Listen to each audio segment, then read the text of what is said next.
Hi friends, welcome to our channel Farmer Geeks. Today we are going to tell you about the fungus rest and management on the crop chrysanthemum flower. Chrysanthemum is the most popular loose flower as well as cut flower crop in India. This is famous in South India. It is called as Sevanthi in Kannada.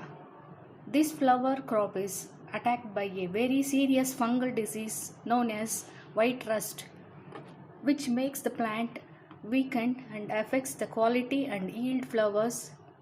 This is the most destructive disease for chrysanthemum, Sevanthi, and its related species. Under severe conditions, it may result in yield loss up to 80%. Reason for losses up to 80% is due to this fungus. Hence, farmers should be very careful during the commercial cultivation of chrysanthemum to manage white rust effectively to avoid economic yield loss. Causes: 1. It will be more prominent during late summer and autumn seasons. 2. Symptoms generally appears more during cooler and wet weather conditions. However, infected plants may not always show symptoms, especially during hot and dry conditions. The infection will be more severe with high relative humidity and low temperature. 4. Symptoms develop in 5 to 14 days after infection, and thereafter fungus will reproduce on the infected plant itself and spreads further. 5. The disease transmits from infected plants to healthy plants mainly through water splash from rain or irrigation and also through wind.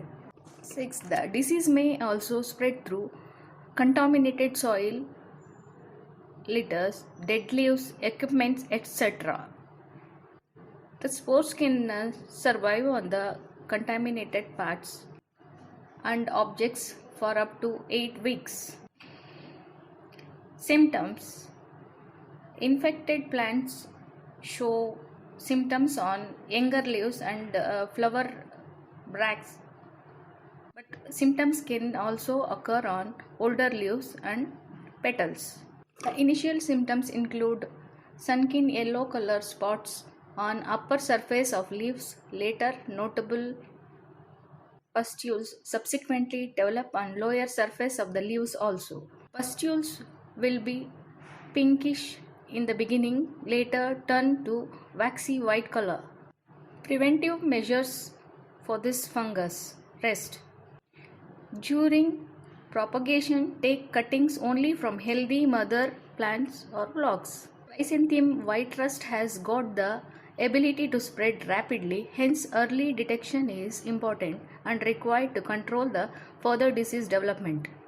Hot and dry weather can itself control the disease by avoiding the significant disease symptoms developing because of unavailability of congenial environment.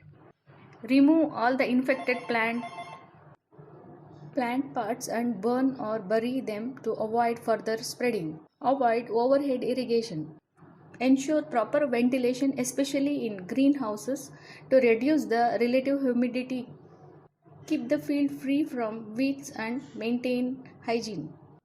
Remove excessive basil shoots to ensure better area to the plants and avoid the development of microclimatic conditions, which is congenial for disease. Early detection and spraying with suitable fungicides can help to avoid the disease load. As a prophylactic measures, applications of bioagents such as Pseudomonas sp, Bacillus sp, and Trichoderma sp will give resistance against white rust as well as other problems in chrysanthemum. During congenial environmental conditions, the prophylactic spray with suitable fungicides may also help to keep the disease load at minimum level. Management: spray with the combination of fungicides containing tibuconazole and trifloxystrobin plus insecticides plus nutrient mixture growth boosters to resist disease and continue profuse plant growth. The below different combinations can be sprayed twice or thrice at 5 to 7 days intervals based on the severity of the disease. Note, in chrysanthemum, usually thrips attacks will be more common and serious problem. Hence, one insecticide is mixed with above combination as a prophylactic measure. Once the disease comes under control, go for applications of bioagents such as Pseudomonas sps, Bacillus sp, and Trichoderma sp, which develop resistance in plants against various problems including white rust disease.